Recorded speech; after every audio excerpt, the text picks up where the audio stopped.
This is Scott the Fix-It Guy. Our goal with our videos is to empower you to be able to do the repairs on your own and save a whole lot of money and also get that great feeling of having fixed it by yourself. Today we have an older model Bosch that is not draining, and we're going to take a look at a couple things, see if we can get this working again properly. So I'm going to bail out the water that's in here because when I set it to drain nothing's happening, so something isn't right. I'm going to get this out using a pan first, and then I might use a turkey baster once I get the lion's share of the water out of there. So the area I'm working in right now is called the sump, and this is the area where the filter sits usually. So we've removed the filter already. I want to get all this water out so I can get down a little further. This area to my right where my index finger is, that's actually a different pump. That's a circulation pump. You want to be able to reach in there and feel that that impeller can spin really easily. This is the cover for that circulation pump to prevent big things from being pulled into the pump. And then I'm going to remove, using a Torx 20 bit, this one screw that's holding the impeller cover in position. And once I get that screw out, I can just pull on this tab and it'll lift the impeller cover off.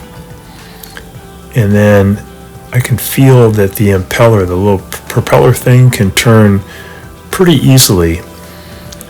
It should feel like it can turn easily, and then there should be like a funny magnetic feel to it, and then it should turn easily again. And that's normal. That means nothing's wrong. But if it's very hard to turn, that means there's something probably caught underneath it, like a piece of glass. So you can use a screwdriver to just push on the paddle. It should move pretty easy. I'm cleaning out these little gates. There's a seed caught in there.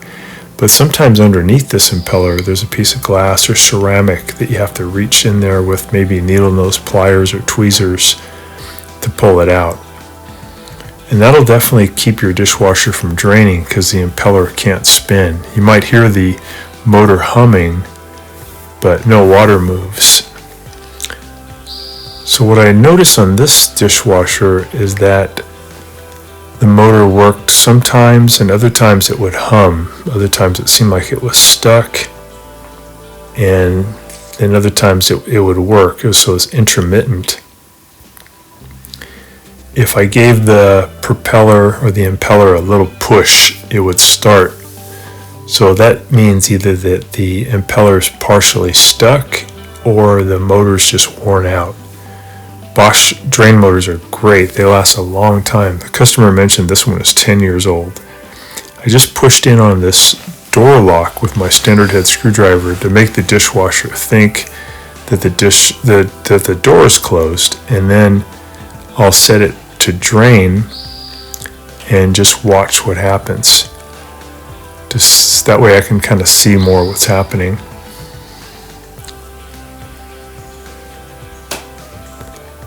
So I'll start it, and then I'll press these two buttons at the same time. They're the ones that start the drain cycle. I got to hold it for about 3 seconds. And then I can see what that impeller's doing. Again, I noticed that it would often hum, but if I gave it a little push with my screwdriver, then it would spin really well. So although it's really rare on this machine, yeah, that just spun really good. It started it. I think the drain motor's actually worn out. So it's pretty easy to replace it. And we looked on Amazon and found that the original equipment one was about $110, and they had like a aftermarket one that was about $35. I'd probably go for the 110 original equipment one. And we'll go over here in the video here in a second how you can pretty easily replace it. You don't have to pull the dishwasher out to do it. Yeah, I keep getting that weird result. I'm just using a zip tie to reach in underneath the impeller to see if I can push out anything that might be caught below it. But it seems clear, so I don't think there's anything in there, but that's worth a try just to see, again, if there's a piece of ceramic from a mug that might have broken or a wine glass that got caught in there.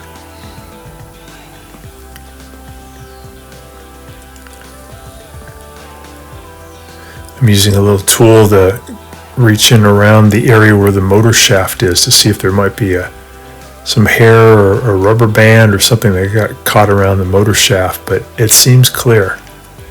So everything's pointing toward just a worn out motor, and at 10 years that could be the case. I've seen a lot of Bosch dishwashers go even like 18 years without the drain motor wearing out.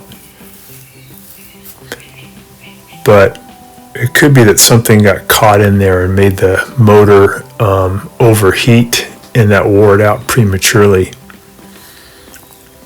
The part that wears out really is just the copper windings over time if they get too hot, because there's an obstruction. The copper degrades and it doesn't create a powerful enough magnetic field, and you don't get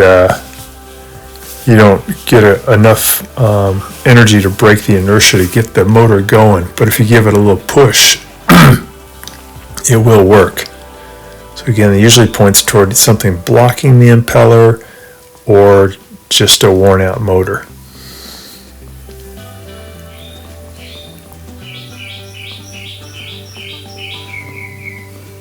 So if you want to check that motor condition of the impeller, you can take off the cover like we did and then use a standard head screwdriver to push in on the door latch and then start a drain cycle like we're doing here, and then you can just look in there and see what it's doing.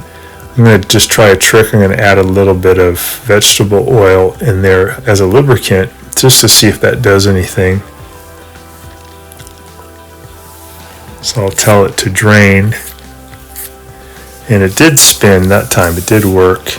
I'm going to see if that lubricant will help it.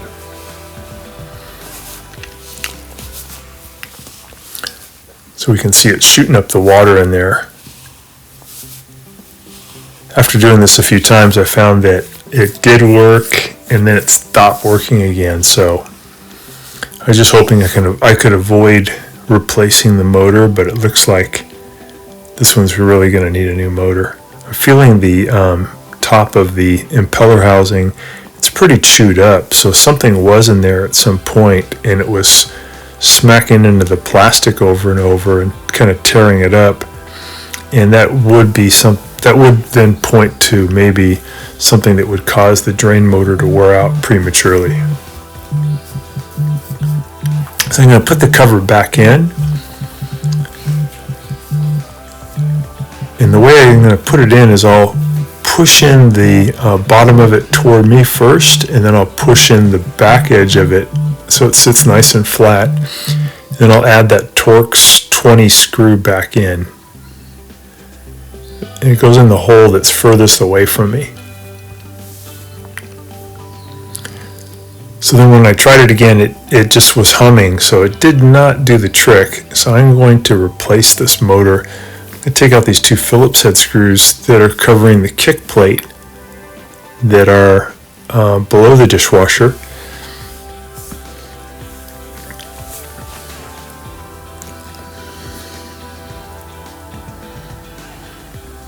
Get the kick plate out of there.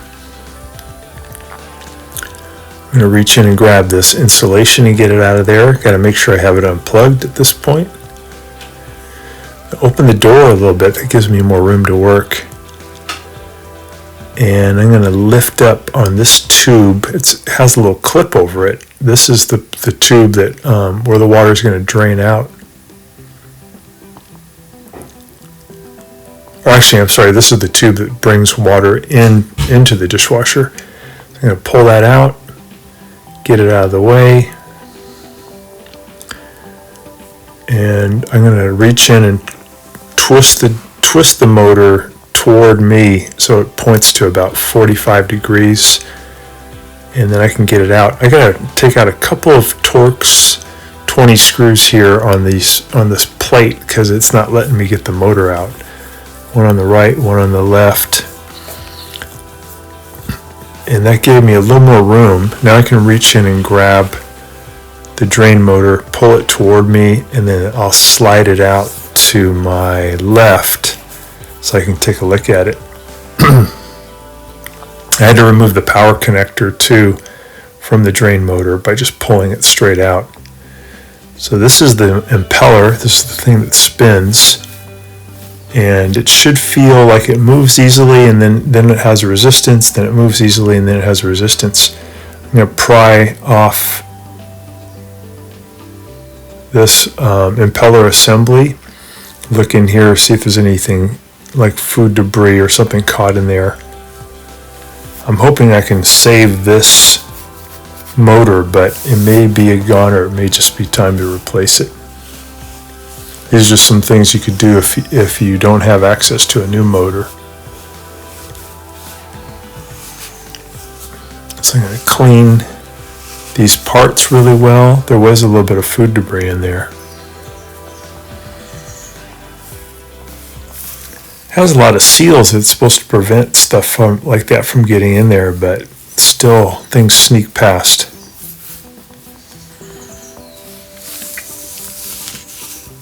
This is the magnetic part, cleaning. And now we're going to put a new motor in. So I'm going to slide it in below that panel, get it in position, and it'll be 45 degrees toward me initially, and I'll push it all the way in to where it seats inside, and then I'll push the motor away from me so that it goes vertical to 12 o'clock position. To get a better look though, what I'll do is I'll remove this front panel from the dishwasher. I'll take out these Torx 20 screws along the perimeter, and that's going to allow me to pull the front panel off. You don't have to pull the door off, but you can just pull the front panel off. It'll give you a lot more room to work, and this is going to allow me to kind of show you guys how the motor goes on.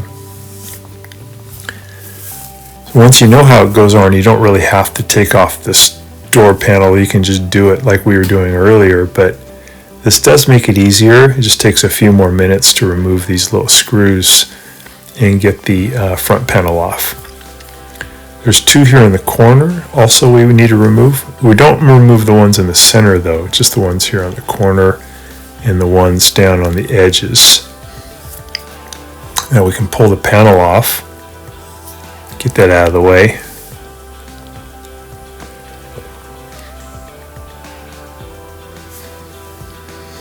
Now you can see a lot better what's going on. So here's that tube that's bringing the water into the dishwasher. This is how you would take the drain motor out, pushing with your thumb here to release it, and then you twist it toward you to about 45 degrees. And then you can pull off the old drain motor.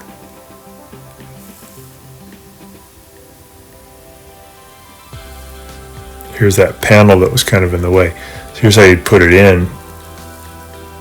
Go in 45 degrees, then turn vertically away from you. So just got to make sure before you turn it that you really get it pushed in as far as it can go into the sump housing. So just play with it, wiggle it around. There we go. And then turn it and it'll click into position. And you can put this inlet tube back in. Thanks so much for watching our video. We really appreciate your support. And when you get a chance, please press the subscribe button below so you can be subscribed, and also the notification bell so we can send you more videos about appliance repair. Please also give us a thumbs up if you enjoyed the video. If you really liked the video and it really helped you, please press this new applaud button and you can show your support and also get a nice clapping hands for your video. Thanks again.